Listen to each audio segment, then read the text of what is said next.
Ayibo mfowethu, hayi ngeke phela.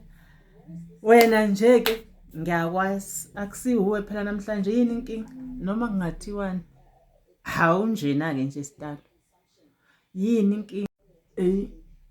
Sise ngathi ushaya khona noma ngazi ukuthi awusisi sangoma khona kodwa ngathi ushaya khona impela ish yazi kunenye intokazi lapha emsebenzini sister yabo into lapha ishiye umuntu wayo manje abasemzini abafuni ihambe yabona so nami ngithi ngiyayincenga yabo ngisayida nabasemzini yabo sayida nabasemzini ngoba kodwa ngoba mina ngiyayifuna yabo intombazane manje yona ithi ifuna ukubuyela kuba and kube uyazi ukuthi kule elokunganeni eZimbabwe yabona manje ngithi ngizama ukuyibonisa ukuthi ayihlale noma esengasekho lo muntu ayihlale lapha yabona ngoba ngifuna ukuthi mayisi right nami bese ngiyaqala ngibeka ngithi 1 2 3 yabona manje le ntombazane le sisuke yagadla kwezakala la kimi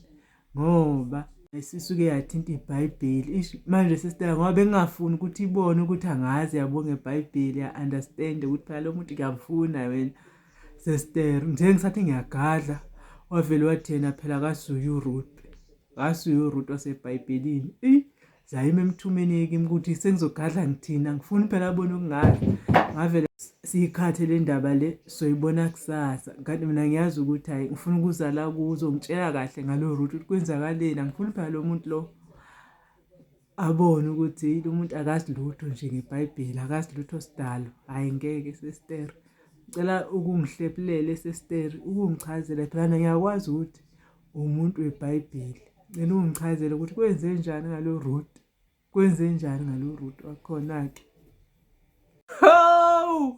Hi. Kodwa bengididweni bekumele ngivele ngazi ukuthi indaba zabafazi. Kodwa wabanjani mntaka baba?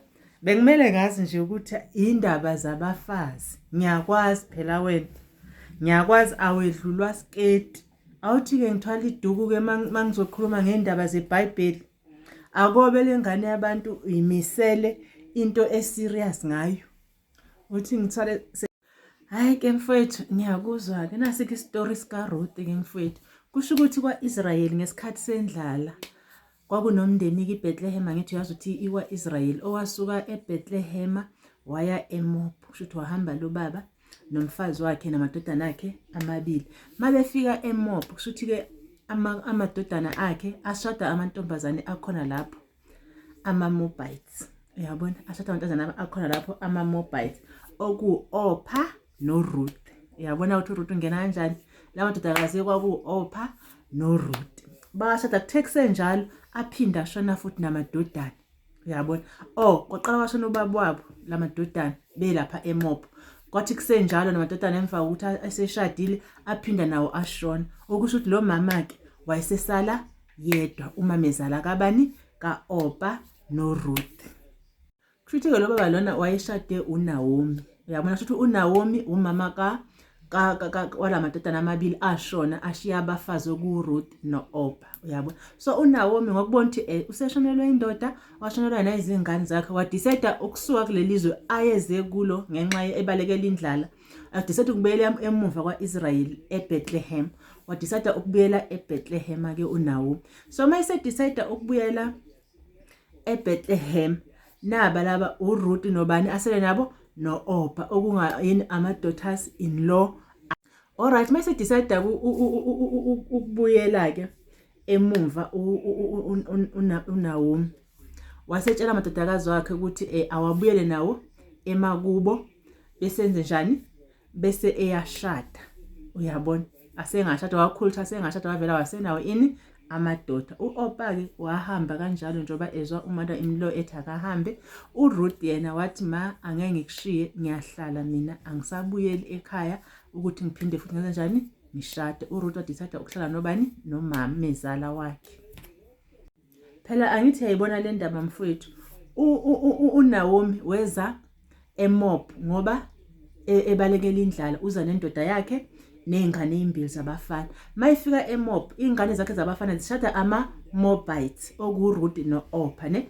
Mayese washadile lezi ingane kushona ubaba wala madodana kushona nani namadodana omabili kusala umamezala nani namadodakazi. So umamezala usedecide ukubuyela emuva eBethlehem. So utshela lamantombazana ukuthi ngicela nihambe nibuyele emakini ngoba vela nina ningabala eMoab. Nifike emakini ningakhululeka nishade abanye abantu uyabona. Mina sengibuyele ekhaya eBethlehem la engangiqhamuke khona uyabona. Wathi uOrpah kwavela thatha umthwalo wakhe kusesenjalo wahamba. Alinda ukuthi lizwe kabili lelo gama wahamba wabuyela kubo wayifunela impilo engcono. uRuth ke na wenqaba ukubuyela kubo wathi uyohlala nomama lapha afa khona uzofa khona uyabona. Wasala kanjalo ke uRuth nomamezala. So uRuth wathi kumama wakhe, where you go I will go, where you stay I will stay, your people will be my people. Wanamathela kumamezala ke uRuth akangavuma ukubuyela. Okay ke uRuth ke wagcina ebuyele emuva ke eBethlehem ehamba nomamezala wakhe. Mabefika eBethlehem waqala ukusebenza etshala ummbila kwifarm kaBooz. uBooz ke kwakuyilokhu nganaki kwakumngani wendodakana kwakuyihlobo sendodakana Naomi uyabona eRish. So le ndodakana Naomi uBooz ke yabona ukuthi uRuth ukind ya understand idaughter in law leka Naomi ikind wasefisa ukuthi amshadeke. Wagcina ke ngokuthini uBooz ke ashade ubani uRuth, which means noma ayihambele umyeni wakhe le kodwa uthe ngokubuya emuva nomamezala wakhe waphinda futhi wathola umshado omuhle futhi endaweni enjani ecebile.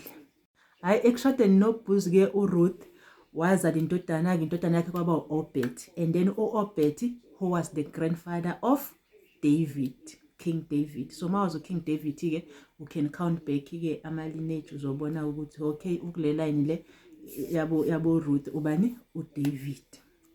So manje istory lesi sifundise ekuthenini so istory sika Ruth sifunda khona ukuthi ukwethembeka uyabona nokuba mnene kuyakusiza impilo njengoba uRuth athembeka kumamezala wakhe akazange akhethe ukumshiya. Ekugcineni siyambona ugcine sethole umshado omuhle, impilo yakhe isinjani isi right uyabona. So ke bhuti ke njengoba desha nje kukholi kwakho ukuthi yena akasuye uRuth ebesho ukuthi kusho angeke yena akwazi ukubekezela ngoba uRuth wabekezela kunzima, wakhetha ukuhlala nomamezala kunzima, akazange ajahe impilo enjani esheshayo. So kuzoba kuwe ke mfowethu ukuthi ke uyakhona na ukumncenga umuntu lo umbonisa indlela naye agcine sefana nobani noRuth, ahlale noma kunzima uNkulunkulu azamambulele ukuthi from here kumele abheke kuphi. Hayi ngethemba uzwile ke mfowethu. Hayi cha sisi hayi wasibeka hayi cha lo inenhliziyo enhle lentombazane. Hayi mina bengididekile nje ayiseyasizwa ke manje isistory. Awonto ikhunya ngoRuth nje kuya intombazane enenhliziyo enhle kanje.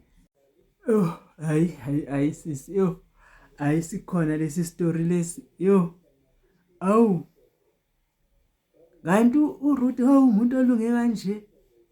Hayi cha ngiyasizwa sisi. Hayi ngiyogadla kugadleke manje isunge embulile ngiyogadla kugadleke kusasa. Mina becima ibani ngimi ukuthi manje mase kukhulunywa ngoRuth kukhulunywa ngobani. Hayi manje sekuzogadla kugadleke. Hayi ngiyabonga sisi wami. Hayi cha yalazi iBhayibheli hayi yalazi jealous down